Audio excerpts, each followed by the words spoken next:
My 18-year-old female, parents divorced when I was about 6. It was a 50-50 custody split with my mum wasting no time to get remarried to my stepdad. My stepdad had children already. Alex, 15-year-old male, Violet, 16-year-old female, and Mabel, 17-year-old female. I was relentlessly bullied by them for various things I couldn't control, having a speech impediment, having less expensive clothes, only being able to see my dad on weekends, etc. My mum and stepdad didn't do anything to stop it, and essentially told me kids will be kids, then kept pushing it. My mum would lightly scold Violet and Mabel if they hurt me while playing, but wouldn't do anything more. I had to watch as they got far more expensive gifts for birthdays and Christmas, and actually what they wanted from their wish list, while I got the bare minimum of necessities, and would only get something I actually wanted from my dad. But he could only go so far due to making 2 times less than what my stepdad makes. I appreciated it nonetheless. I didn't even get to properly enjoy my cake, or rather cupcakes that my mum made to cut down on cost, because my siblings ate it before I could get seconds. I was never allowed a party because my friends were too messy and loud. Around age 10, I pretty much stopped expecting them to put effort into my birthday, and just kind of let it pass by whenever I was with them. Yesterday was my 18th birthday, and I decided to spend it with my friend's boyfriend and dad. I was pretty much out all day and came back at around nearly 10 p.m. My mum was waiting for me with my stepdad and pretty much blew up on me for not spending the day with them. Apparently they prepared a small celebration for me that got wasted because I wasn't there. They were both going off on me for being inconsiderate and ungrateful. In the middle of their little rant, I snapped that they never cared about my birthday all these years. Why should this one matter now? They were in shock, and that gave me an opportunity to go to my room and sleep. I woke up to texts from my grandparents and aunt saying that I was disrespectful for saying that and ungrateful for anything my mum and stepdad did for me. Edit. Just to be clear, I put my step-siblings' current ages within the post, not the ages when they were bullying me. It made sense to me when I made this post, but I understand how it could be confusing. Edit. When I mean my step-siblings hurt me while we were supposed to be playing, I don't mean like small and understandable accidents that might happen, but as in Mabel once bit a part of my skin off near my wrist. I still have a mark from that. Now, for a few comments before the update. Comment 1. Probably SD told your mum that she was responsible for you and he wouldn't provide anything extra. Meanwhile, she was probably reaping the child support benefits off your dad, so he couldn't afford to buy anything extra special for you. You are 18 now. Just move in with your dad if you can. You should also write down your feelings and leave it for your mum and SD to read. I doubt they will give you a chance to say it all face to face, not the idiot edited to add. That's pretty much what happened with my mum and SD, except my SD wouldn't let my mum get a job because he wanted a housewife, and the only money my mum received was child support from my dad, which he promptly used on my older siblings. I was the only one that still lived at home at the time, and the only minor mid-teens at the time. After I moved out and started living on my own, Christmas gatherings were always still major disproportionate. Step-siblings would get $1,000 in items at least, if not more. I might get $50, $100 maybe. I was grateful for what I got, but can't say it still didn't sting a little. Then he later on gifted me a $10,000 car, and my step-siblings were mad. They got gifted houses that he gave me anything like that. I never actually resented my SD TBH. I just resented my mum a little for putting me in that position. Like, couldn't she have had separate Christmas gift opening sessions? I don't know. As far as my father goes. Well, I grew up wishing my mum would finally divorce him so I didn't have to live with him anymore. If that answers that question, probably why I never really resented my SD LOL. Comment 2. I woke up to texts from my grandparents and aunt saying that I was disrespectful for saying that and ungrateful for anything my mum and stepdad did for me. Consider texting them back with everything you've said here. Do this in a factual way. Start with the fact that you haven't had a birthday party and have had minimal effort from them. Point out that if they wanted to do something with you, they should have told you, should have made arrangements. Ask them if they were aware of this all through the years. My stepdad had children already. Alex, 15M, Violet, 16F, and Mabel, 17F. I was relentlessly bullied by them for various things I couldn't control. Having a speech impediment, having less expensive clothes, only being to see my dad on weekends, etc. I didn't even get to properly enjoy my cake, or rather cupcakes that my mum made to cut down on cost, because my siblings ate it before I could get seconds. It's unkind of your mother to allow the continual bullying to take place. And it's clear that your stepdad was okay with treating you like a second-class citizen all these years, and you mother let this happen. Not the idiot. Comment 3. Not the idiot. If your stepdad and mother did not take an effort to do anything celebratory the previous few years prior to your 18th, you do not genuinely have any reason to be there for your 18th. Your expectations were low due to the standards set by them. You're not to blame. You took the effort to spend time with people who cared for you. Your stepdad and mother have only themselves to blame. Maybe your words had an effect on your mother of how impactful these things were to you, but too little, too late. Were your relatives aware of the bias? If they were, it's a shame that they are blaming you now. Hope your mother realizes how bad she messed up. Now for the update. My stepfather has apparently lost his job. Seeing as they can't make the mortgage payments anymore, my mum and stepdad decided it would be a wonderful idea for us to move in with his parents. Apparently their substantial house in the suburbs had enough room for all of us. This would have been a great idea if I wasn't the human equivalent of a punching bag for my stepfamily. So now, instead of dealing with my step-siblings in a relatively large house, I'm stuck sharing a room with them in my grandparents' house. The room is small, cramped, and smells like mothballs, and any privacy I hoped for is completely out of the question. As it turns out, my step-grandparents are even worse. They adore their grandkids and see me as the unwanted add-on. Not only do I have to deal with my step-siblings' constant bullying, but now my grandparents chime in too. It's like they've never seen a teenager have a panic attack before. Adding to this joyous situation, my mother has started working 2 jobs to help pay bills, which means she's rarely around. My stepdad, on the other hand, spends most of his time sulking around the house, occasionally snapping at anyone who dares to invade his private misery. To make things even more unbearable, they've made me switch schools, which means I've lost the few friends I had managed to make. My new school is a 15-minute walk from my grandparents' house, and it's even more underfunded than my old one. My stutter has made me a prime target for bullying again. The one glimmer of happiness I've had was from my boyfriend, who's been incredibly supportive. He's been driving for an hour every week just to see me, but even that's been stained with misery. My stepsister found out about our meetings and made a stink about it. Now I'm not allowed to see him unless it's at the house, under the watchful eyes of my grandparents. My stepbrother has also started stealing things from my suitcase and hiding them around the house. Every day I have to hunt for my toothbrush, my textbooks. It's ridiculous. No one does anything about it, and I'm left feeling like a stranger in my own home. So that's my life now. A daily circus of humiliation and isolation. I'm just counting down the days until I can leave this place for good. Now for the comments. 1. Not the idiot. You're dealing with an incredibly difficult family situation, and it is completely understandable that you're eager to leave. It's not your responsibility to take care of your stepfather's emotional well-being, especially when he's contributing to a toxic living environment. Your family should be supporting you, not bullying you. 2. Not the idiot. Your stepbrother stealing your belongings is a clear violation of personal boundaries. This, along with the bullying, is unacceptable behavior. It sounds like you've found a source of happiness and support in your boyfriend, and that's wonderful. Your stepsister has no right to restrict that. 3. Not the idiot. Your right to feel safe and comfortable in your own home is fundamental. The bullying you're experiencing at school due to your stutter is also a major concern. You have every right to feel upset and eager to leave. Hopefully you can find resources or individuals who can help you navigate through this tough time. Now for the next story. I'm planning a family Thanksgiving vacation, and a really good deal came up to go to the Cook Islands. I emailed my son, 20-year-old Ollie, on Friday and called Sunday to see if he wanted to go. He's in college, and I'm not wasting money on a ticket if he didn't want to go. I needed to know by today because I have to get visas for my 16, 11 and 8-year-old sons. Well, he didn't, so I bought the package. Just now he texted me saying he wanted to go. I said too late, already bought the tickets. Next time check your email or answer your phone. He said most people communicate on text. I said, well, most people don't get to go to the Cook Islands. Now his mum, my ex, is trying to tell me that he's Gen Z and text is their primary communication format. Had I texted him, then he would have responded. I said I don't care. I'm well in my 40s and check all of my communication formats because I don't want to miss anything. Now for a few comments before the update. Comment 1. It's pretty clear you're furious at him for not answering his phone on a Sunday or checking his email on the weekend. And from comments, you didn't even leave a phone message. Wow, just wow. Frankly, even adults out of college have the right to rest on Sunday and choose not to talk with their parents during the weekend when they could be out having fun with plans or resting.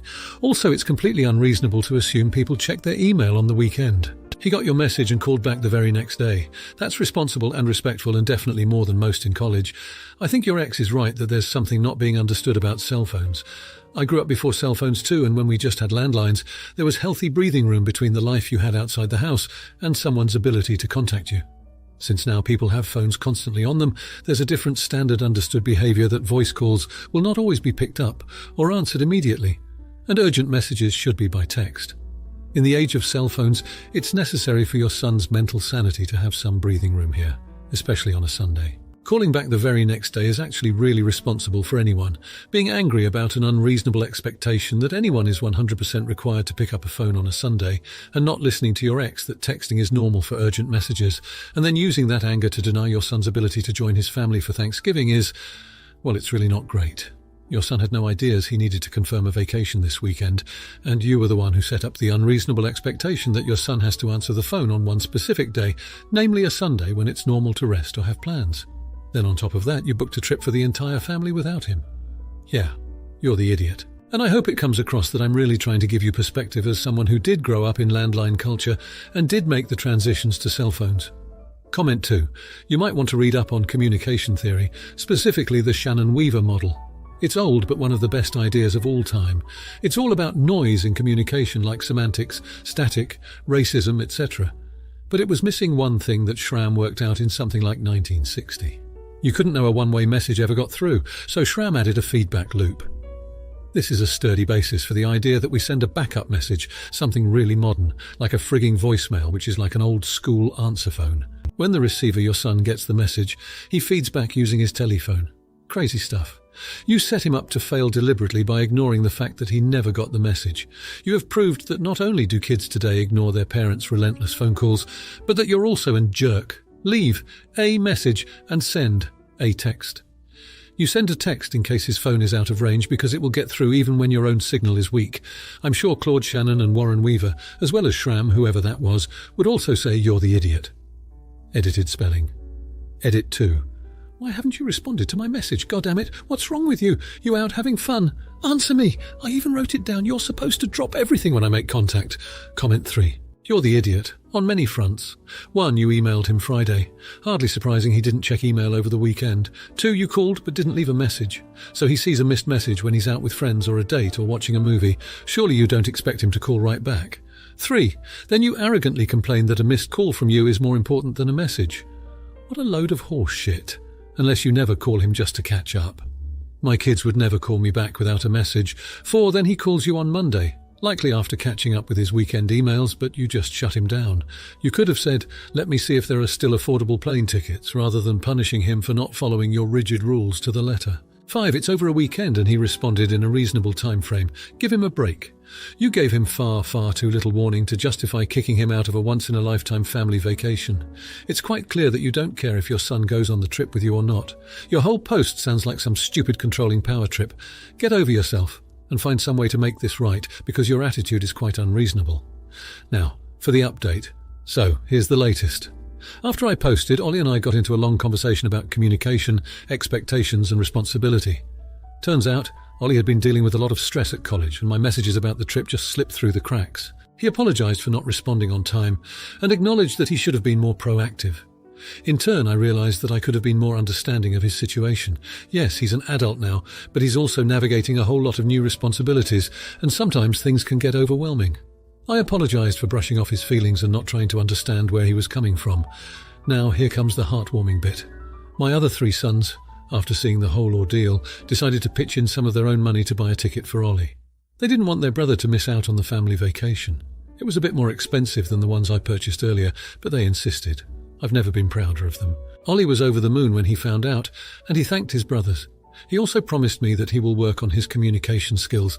In turn, I promised to be more understanding and patient. So there you have it. We're all going to the Cook Islands together this Thanksgiving, but more importantly, we've opened up some much-needed communication channels. We're a team after all, and teams stick together. We've all learned something, and I'm grateful for that. I guess in the end, we're not just taking a vacation. We're working on building a better family, and I can't wait to see where this journey takes us. Now for the comments, not the idiot. It's great that you and Ollie had a heart-to-heart, and were able to recognise the need for better communication. It's important to understand each other's stresses and work towards a more understanding relationship, not the idiot. The fact that your other sons came together to support Ollie shows a strong sense of family solidarity. It's a great example of siblings stepping up and showing love and support to each other, rather than engaging in petty sibling rivalries. Not the idiot. Ollie's promise to work on his communication skills shows maturity and willingness to grow. It's a good sign that he's taking responsibility for the miscommunication and is actively trying to improve his relationships with the family. Now, for the next story. Our family does not have anything that requires a full-size truck. We don't haul anything, we don't camp, we do not own a trailer. We have zero reason to own a $100,000 truck, other than my husband really wanted it. It was in our budget, and he was adamant that it was what he wanted. We have 3 kids. Our oldest is 17, our daughter is 15, and our awesome surprise baby is 2. Not planned, but a joy to be sure. We never take the baby anywhere in the truck. My husband keeps it pristine. My son has a Jetta that he purchased with help from us and his grandparents. It is a reliable car, but it is not in great shape.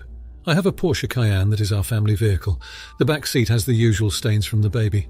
That's life. Well, my husband recently got a promotion and he has to go downtown twice a week now.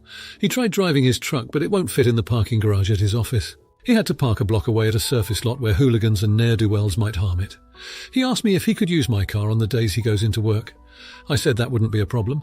He just had to put the car seat in the truck so I could drive with the baby. Nope, he wanted me to drive our son's car and show for the older kids and not touch his truck. I declined his generous offer and told him my car was off limits because I needed it for myself. So now he has had to borrow our son's Jetta because his only other option is public transportation. He could afford to Uber in, but he doesn't want to do that either. He says I'm being a jerk not letting him use my car, but I think he's being unreasonable about his truck. Now for a few comments before the update. Comment 1. Not the idiot. There are 3 cars. A cheap one for the son, a family one that is needed to transport the younger children, and the one your husband chose and bought to use for himself. We have to be responsible for own choices sometimes. Why should you or the children suffer because he chose an inappropriate vehicle? He's a silly arse who wanted his shiny big toy, can't stand the thought of anyone else touching it, and didn't gaff about practicalities like fuel consumption, cost, emissions, or being able to park the bloody thing so it could be used for work. Doesn't sound like that's your fault. Comment 2. Not the idiot. My father bought a $110K plus truck as a gift to himself. My stepmother was thrilled that she could now haul hay to the barn she rode horses at. My father said nope due to the mess. She was so incensed that she went out and bought the exact same truck to show him who was boss. He does what he wants with his vehicle. You do what you want with yours. Comment 3. Not the idiot, and he is absolutely being unreasonable about his pseudo-weenie midlife crisis. Also, it's not fair that your son looses his car without dad at minimum filling the tank when he's done. Now for the update. Over the past month, things have taken a turn for the worse. The husband was driving the son's car downtown for work as suggested by the wife when he was involved in an accident. He hit a patch of black ice and skidded off the road, totaling the car. Thankfully, he walked away with only minor injuries, but the son's car was beyond repair. The son, who had been using the truck to get to school, was devastated about his car. The husband felt awful about the situation, but the wife was livid. She blamed him for the accident, arguing that it wouldn't have happened if he'd just sold the truck in the first place. Meanwhile, the husband's truck started causing problems. It began with simple issues. A flat tyre here, a dead battery there, but escalated quickly. It was clear that the truck, despite its initial cost, was not built to handle the daily rigours of commuting. The repairs were draining their savings account and creating even more tension in the family. One night, the husband came home late from work to find the truck gone. The wife, in a fit of frustration, had it towed away. Her argument was that it was nothing but a money pit, and it was time to cut their losses. She didn't want to see any more money wasted on it. The husband was crushed. Despite the truck's many issues, he had grown attached to it. He felt like it was part of his identity, a symbol of his hard work and success. Losing it was like losing a piece of himself. The wife's Porsche Cayenne is now the only vehicle they have left. The stains from their baby are still there, serving as a constant reminder of what they used to have. The husband is now forced to take public transportation to work, which he despises. The tension in the house is palpable. The husband and wife are barely speaking, and the son is still upset about his car. It's clear that things are not okay, and the family is struggling to move past this difficult time. Now for the comments. 1. Not the idiot. You're absolutely right to be upset about your truck getting towed away without your consent. It seems like your wife is acting out of frustration without considering your feelings. Communication is key here. You both need to sit down and discuss these issues without letting your emotions dictate your actions. 2. You're the idiot. It's understandable to be attached to your truck, but it was a financial burden. Your wife made a practical decision, though she should have discussed it with you first. As for your son's car, accidents happen, and it's unfair to blame you entirely unless you were being reckless. 3. Everyone sucks here. Your wife shouldn't have had your truck towed without discussing it first, but it's also important to understand that she's likely stressed out from the financial strain of the accident and repairs. However, you need to take responsibility for the accident as well. It might be worth considering selling the remaining car and getting 2 cheaper vehicles to ease the tension. If you liked this video, you'll probably like these too. Also, while you're here, please consider subscribing. It's your support that keeps this channel alive and allows me to make better and longer videos. Have a great day.